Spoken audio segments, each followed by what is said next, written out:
Let me make this quick before the battery goes.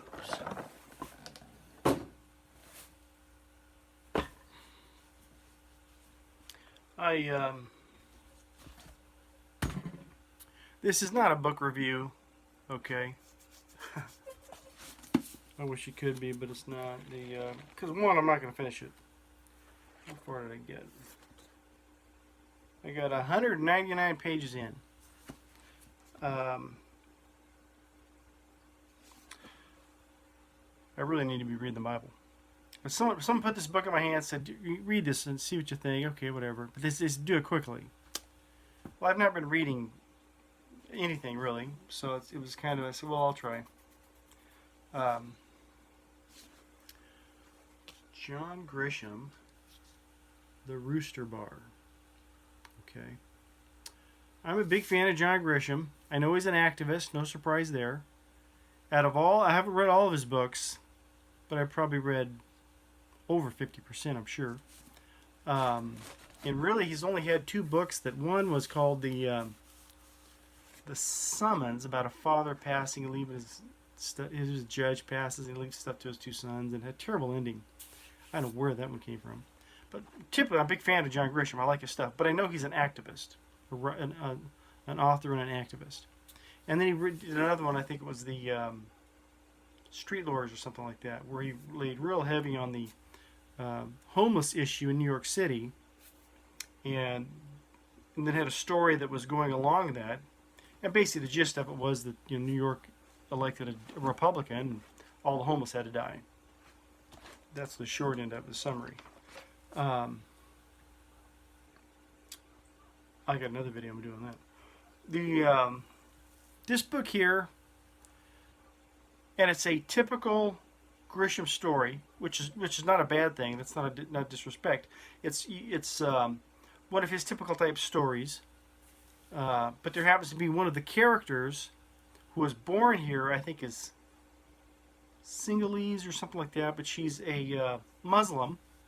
But the family that brought her here is illegal, and they've been here 20-something years, never broke a law, never broke the speed limit, perfect citizens and whatever ball, and doing menial jobs that other people won't do, and all this thing, and just absolute saints. But they're illegal. But this one character, part of her situation is her parents get picked up by ICE and hauled into a I don't want to call it a camp, but they've been jailed, okay, under FEMA, and that's one of the things she's dealing with. And there's 2 other characters, and they got their thing they're dealing with. And the story's about how they are kind of swindled through a diploma mill. They go through this very expensive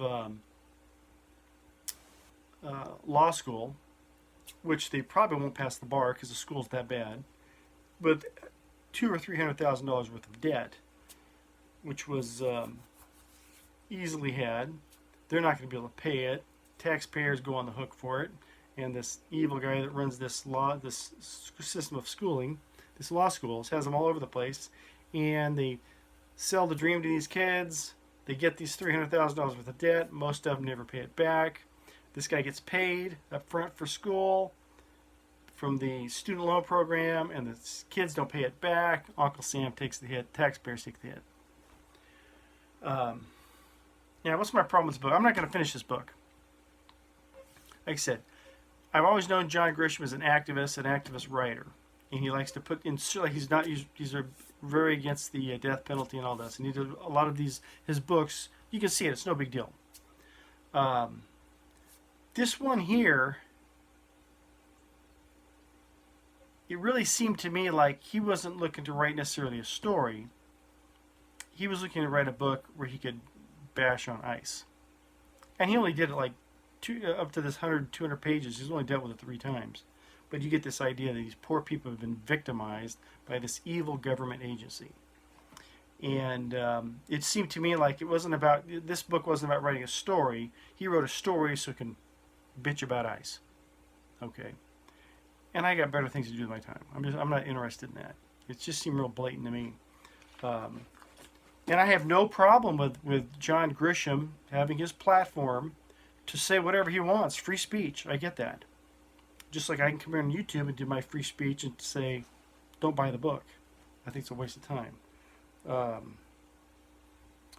Because you get to feel that, if you support ICE and what they're doing in our current situation here with immigration, you should feel poorly about yourself.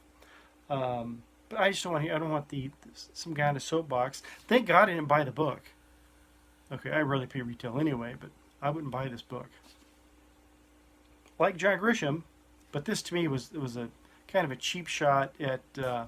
I don't think he had a story and he wanted to tell, and he was going to throw this ICE thing on the angle. I think he wrote a book, needed to write a book so he can go on about ICE. My opinion. Like I said, he can do that and be lauded for it. I can go the other way and speak from the other side of the equation, and probably if I had a bigger channel, would get kicked off Twitter or YouTube. If I was on the, if I'm on the, which I am, I'm on the other side of the equation. His point of view is protected. Mine is not. I'm targeted.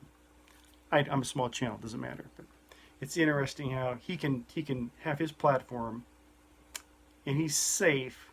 Where if I was on the other side, it's not safe for me. That's. But will he ever write a book about that? Censorship. Nothing. I doubt it. Okay. Another thing he points out, I might even read this piece right here. This is what really got me to stop reading the book. Where'd it go? And what he says is true, but there's something missing. I'm going to point this out.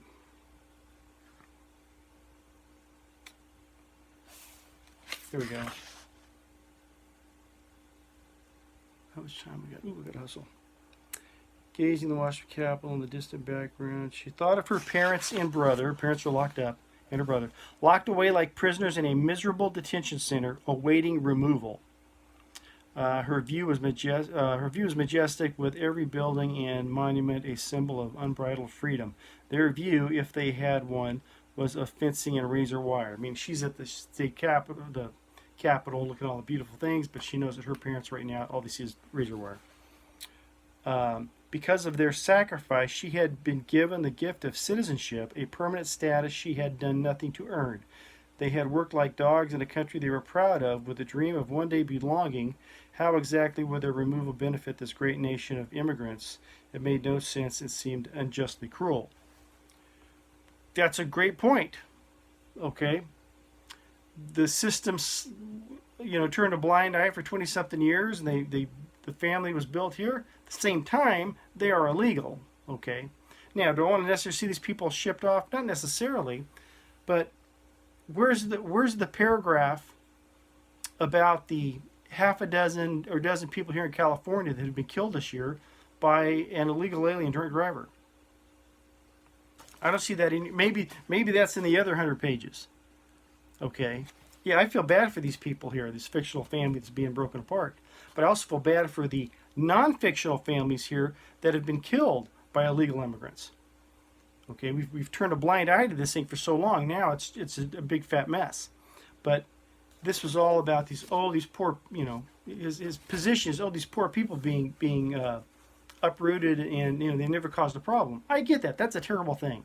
That's because we let this go for so long. Okay, it all goes back to cheap lettuce. But at the same time, you have they're not talking about the ones that have done terrible things here. Okay, most people would just be happy if you took the ones that have committed terrible felonies that are in prisons that we're paying for now, and we could get rid of them, get them shipped out, or whatever the case is. But I don't think Grisham's going to do a book on that. Okay, I really don't. Doesn't fit his. They have a narrow view. Oh, these poor people. Yeah, and the ones that got killed by a lot of your poor people or whatever. You know where I'm going with this. It just seems very, I thought it was a cheap shot on his part. Personally, don't read it. Don't buy it. Yeah, that's my opinion. Love you. God bless.